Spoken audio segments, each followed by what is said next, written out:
Good morning. Well, early morning. It's still dark out here. I'm Rhoda, and today, right now, I'm fixing me some decaf coffee. I found out the only decaf I can handle is this one. It's Dark Roast by Starbucks. It's the only dark roast I can find around here. I like a dark roast coffee. But I'm going to put it in my press, French press. I think that's what this thing's called. Leave me, I don't know. But today I'm going to try to can some beans. And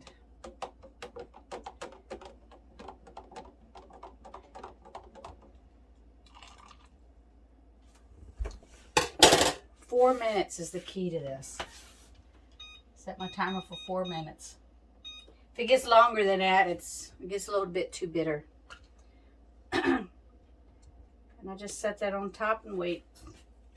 But enough about coffee. I'm going to can kidney beans. Now I did this differently than what I normally do. I usually do dry beans. Lately I've been having a lot of stomach issues. And I thought I would try this differently this time because I wanted to see how this turns out. But I soaked these overnight. And of course they swelled up. But these are the, I don't know if they're the dark red or the light red. I can't remember. I think they're the light red kidney beans.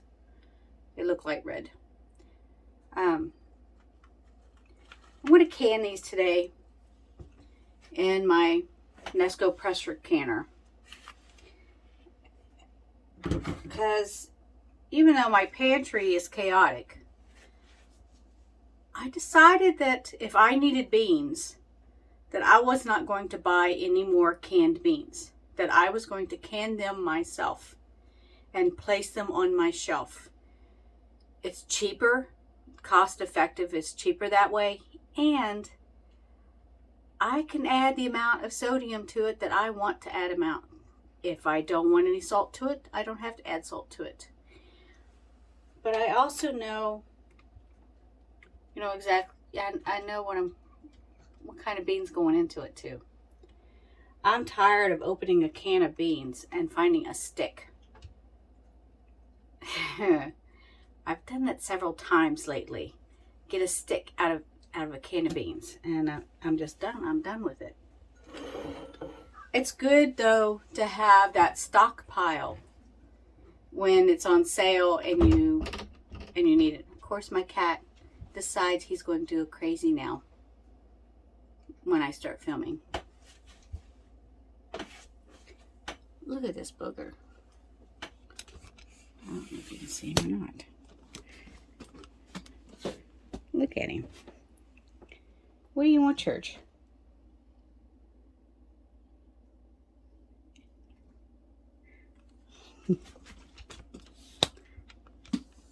I'm talking.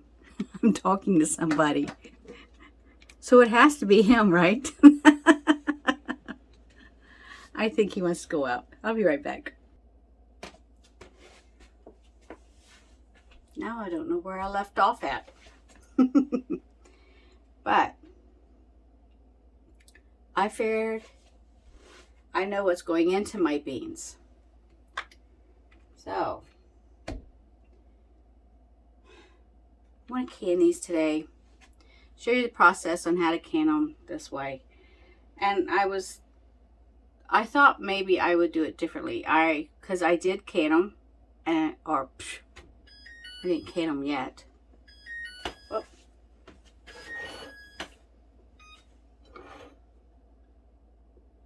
Get my coffee. Sorry. Alright.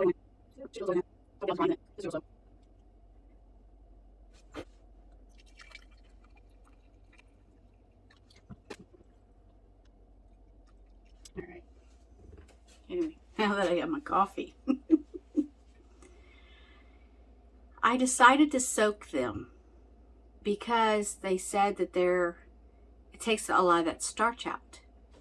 And in that starch, there's also an enzyme in the bean that also causes the belly issues. And I'm assuming that's the product that makes you have gas. But I don't know about that. But what I did is I soaked them overnight and I rinsed them really well. And see how this canning process goes. I have never canned beans this way before. I like the dry method because it's easy, it's simple. But I'll see how this turns out. And maybe you can follow along with me and see also.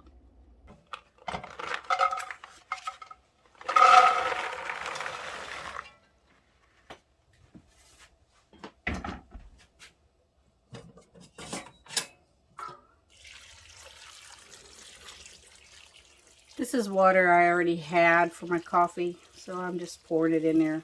I didn't want to waste it.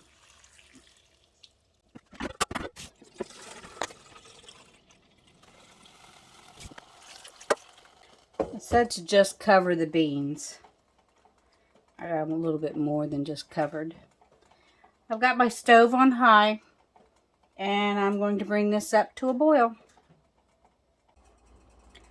I need to boil these beans for 30 minutes. After the 30 minutes is up, then I can pack them into my jars, leaving 1-inch headspace. So I'll see you in a second.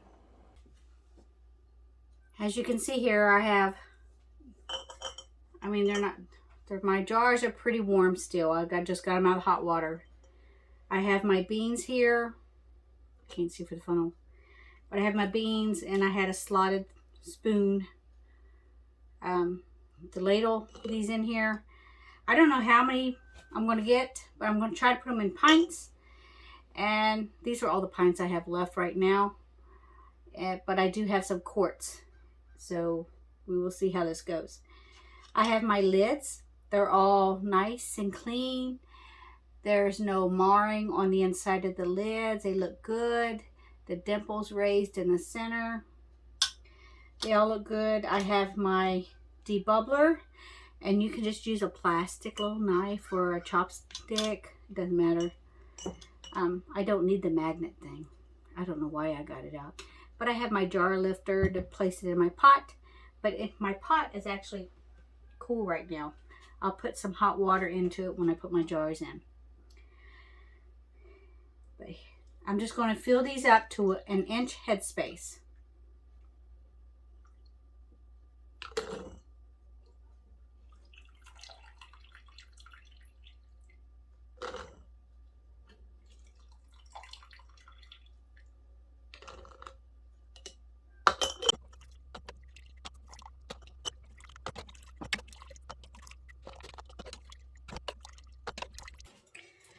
I'm just going to pour some hot water in here on them to the inch head mark, head space.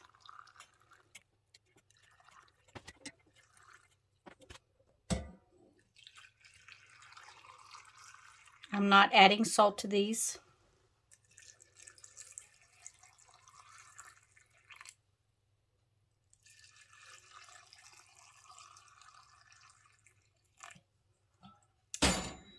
And then I will debubble.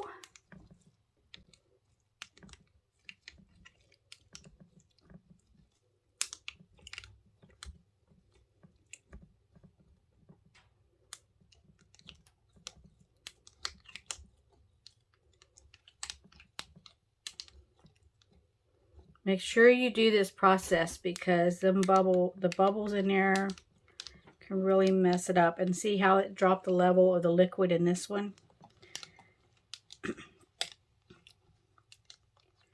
Some of it will drop the level quite a bit and you'll have to go in and add more liquid to it.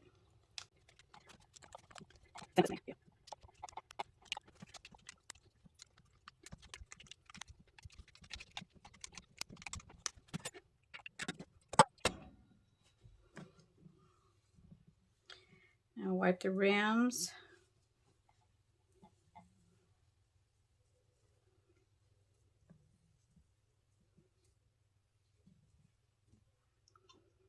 Put your lids on.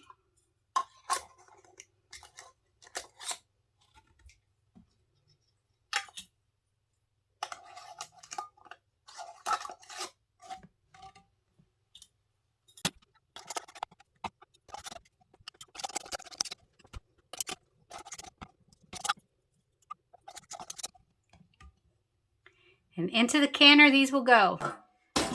My Nesco canner won't fit over here, and because of my space, I just pulled the pot out. I have my ring on the inside of it, my rack. And I'm just going to set my jars down inside of it.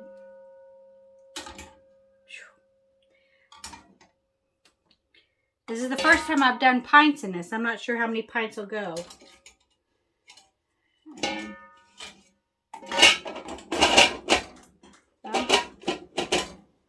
Looks like 6 pints. That's all I get in this. So, one pint may have to wait till later. I'll add some more beans to it. But I'm going to put this down in my pot. Oh. It takes 8 cups of water, which is 2 quarts. So, I'm going to put in hot water.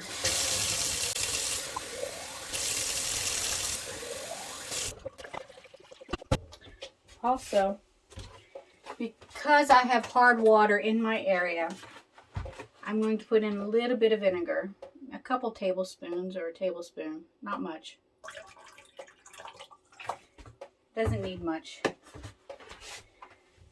It just keeps from the calcium from building up on the jars. Less work for me. And when I go to put my canner lid down, this, let me get you closer here.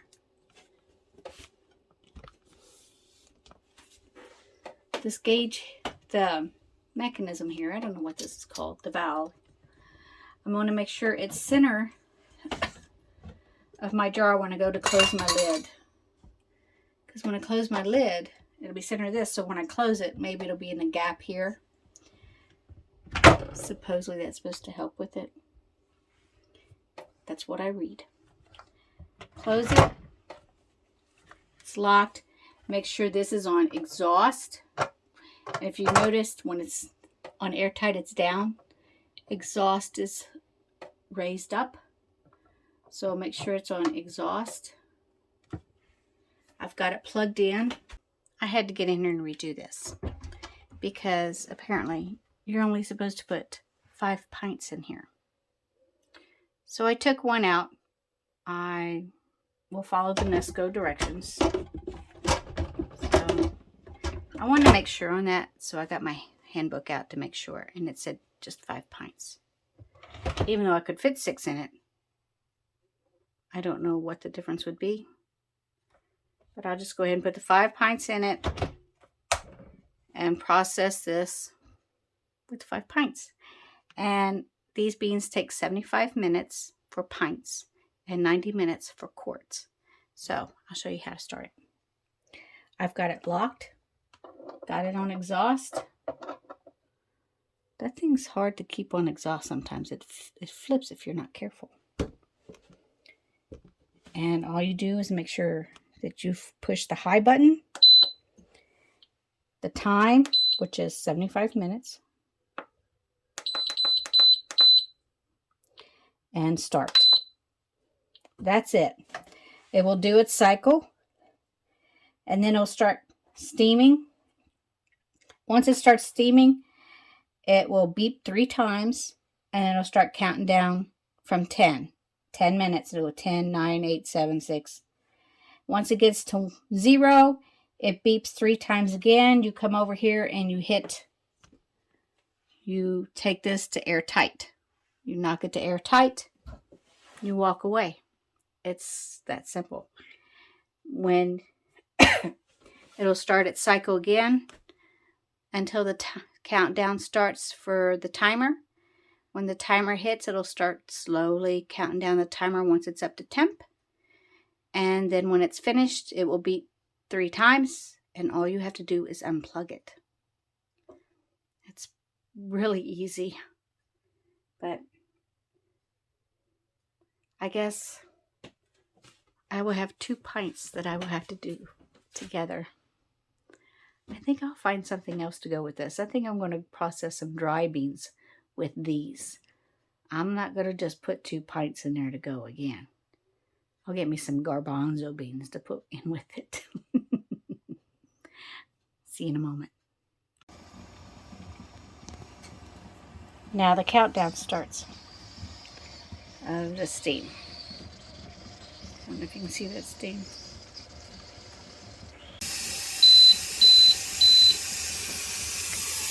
Now you take it to airtight.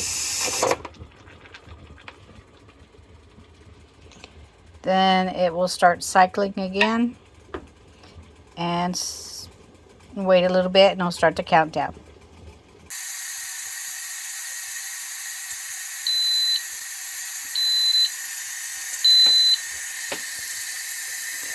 Now we just need to unplug it. So now we leave this set for 1 hour. We're not supposed to mess with it for that length of time. And when we come back after an hour, we'll make sure make sure there's nothing left to exhaust, and then we can open it and take our jars out. It's been an hour since I have unplugged this. So I'm just going to see if there's any more. There's no exhaust. So I'm going to open it, and I'm going to stand back from it because I don't want the steam in my face. I'm going to go to open it. I forgot my jar lifter. Let's see how these look. Oh, they're still bubbling really good. See how they're bubbling in there? They look really good. And now I have my beans. I will put these on the counter and let them rest for, about 24 hours until they cool and everything is sealed, and then I'll take the rings off and I'll store them. I decided with my other 2 cans that I will put them in a quart jar. I have them in a quart jar, and I have 3 more quart jars coming of garbanzo beans, and I'll have 4 quarts in here of garbanzo beans, and my last 2 quarts of these, and I will be ready for this to go again. I just want to rinse everything out and start over. It looks like I had some things maybe siphon out a little bit. I have a little bit of juice in the water. But they don't look too bad though.